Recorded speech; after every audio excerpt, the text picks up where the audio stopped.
台积电是芯片制造技术最先进的厂商，全球1多半的晶圆都是台积电代工生产的，而 EUV 晶圆的产能更是占了全球60%。据了解，台积电的芯片制造技术之所以先进，除了自身技术领先外，还因为 ASML 的缘故。因为 ASML 研发制造的光刻机全球领先，尤其是 EUV 光刻机，其生产制造7纳米以下芯片的必要设备。在 EUV 光刻机等设备的供货方面， ASML 优先出货给台积电。数据显示， ASML 共计出货 EUV 光刻机100余台，其中超过一半的 EUV 光刻机都出货给了台积电。可以说，也就是因为台积电拥有数量庞大的 EUV 光刻机，其先进制程芯片的产能和良品率才得到了保证。但没有想到的是，台积电却突然官宣2个新消息。情况是这样的，第一个消息，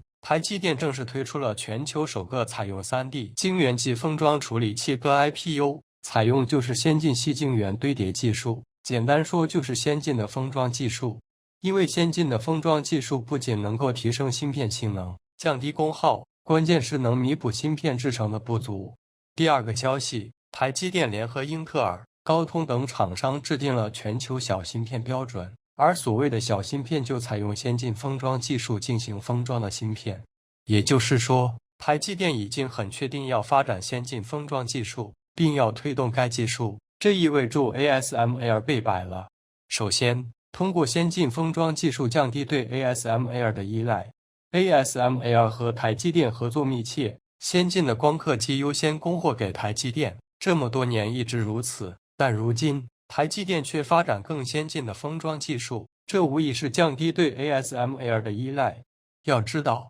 台积电是全球最大的晶圆代工厂，每年给 ASML 都贡献了大量的营收。数据显示，仅台湾省1年就给 ASML 贡献了超70亿欧元的营收，基本上都来自台积电。台积电大力发展先进的封装技术，这必然会导致 ASML 的营收降低，甚至是损失不小。其次，台积电推动先进封装技术普及化。台积电联合英特尔、高通等厂商联合制定小芯片标准，目的是降低功耗，提升输入和输出性能。也就是说，台积电要搞先进的封装技术，也要让英特尔、高通等厂商联合搞先进的封装技术。未来芯片或许都将用先进的封装技术替代传统的封装技术。要知道，先进的封装技术可以弥补芯片制程不足，相同制程的芯片采用先进的封装技术，其性能和功耗都会进一步提升。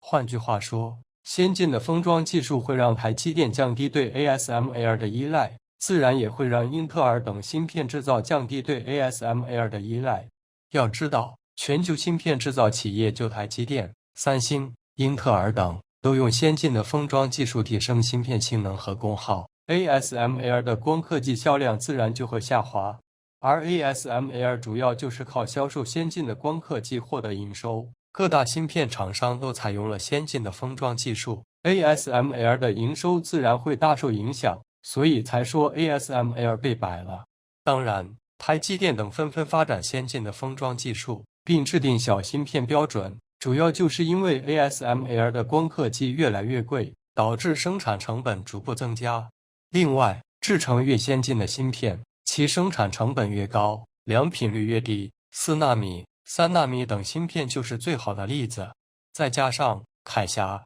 佳能等联合推出了NIR工艺，不仅能降低芯片生产成本，还能将芯片制程缩小至5纳米，并计划在全球范围内推广NIR工艺。在这样的情况下，台积电等厂商不得不发展先进的封装工艺，以更好的与NIR工艺的芯片相竞争，但 ASML 就有所得牺牲了。根据知名市调公司ELA公布的数据显示，在 3D 封装领域，2021年度，英特尔、台积电和三星分别各投资了35亿美元、30.5亿美元和15亿美元，共计80.5亿美元。3D 封装是一种先进封装技术，用于芯片制造的后道程序。根据 ASML 公布的2021年财报来看，其一共销售了42台 EUV 光刻机，差不多是71亿美元的营收。首先说光刻机，之前 0.33NA 的 EUV 光刻机价格约在 1.5 亿美元，这可以保证芯片厂生产5纳米、3纳米的芯片。但是到了2纳米，就需要购买下一代 0.55NA 的 EUV 光刻机，价格直接翻倍，达到了约3亿美元。再来说说晶圆，台积电7纳米工艺的晶圆单价差不多接近1万美元，而到了3纳米将会是7纳米的约4倍，是5纳米的2倍。要知道，台积电的3纳米采用的还是 FinFET 技术，而不是更先进的 GAA-FET 技术，因此到了2纳米时代， GAA 成为必需品时，加上更高价的 EUV 光刻机，一方面这样的芯片工厂建设成本难以承受，生产的晶圆的成本也会让客户望尘莫及。目前建设一座5纳米工艺的工厂，其投资就超过100亿美元。例如台积电在美国的工厂就计划投资120亿美元。而近日台积电方面的3纳米产线竟然处于空产状态，也就是没有生产任务，台积电不得不降低规则，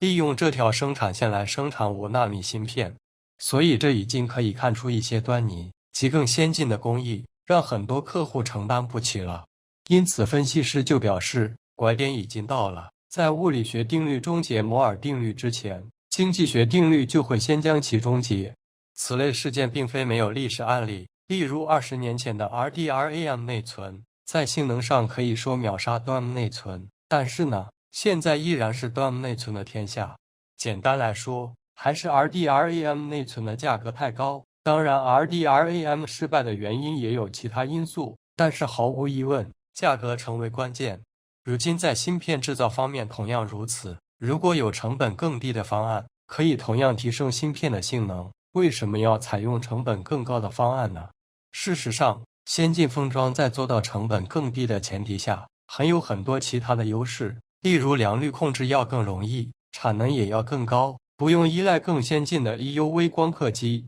对相关的原材消耗也更少。就在近日，三星和台积电就都爆出了良率问题，三星的4纳米良率最高只有 35%， 而台积电的3纳米良率也刚刚达到 70%。试问以后继续发展到2纳米、1纳米等更先进的工艺时，要解决良率、产能、发热、漏电等问题，需要投入的成本几乎难以想象。而且这样的巨额投入，如果没有客户买单呢？台积电的3纳米工艺已经出现了降级使用的情况，而三星的4纳米工艺也出现了客户转单的情况。还有一点需要指出，台积电在3纳米节点推出了3种工艺，分别是 N3E、N3 和 NEB， 对应的价格也是逐渐增加。在以往，例如7纳米、5纳米，最初推出的就是 N7、N5 节点，第2年会推出进一步的 N7P 和 N5P 工艺。很显然，3纳米工艺价格太高，客户们难以接受，所以才推出了3种选择。因此 ASML 是要被耍了，它的 EUV 光刻机在未来的需求并不会太乐观，尤其是下一代的高 NA 产品，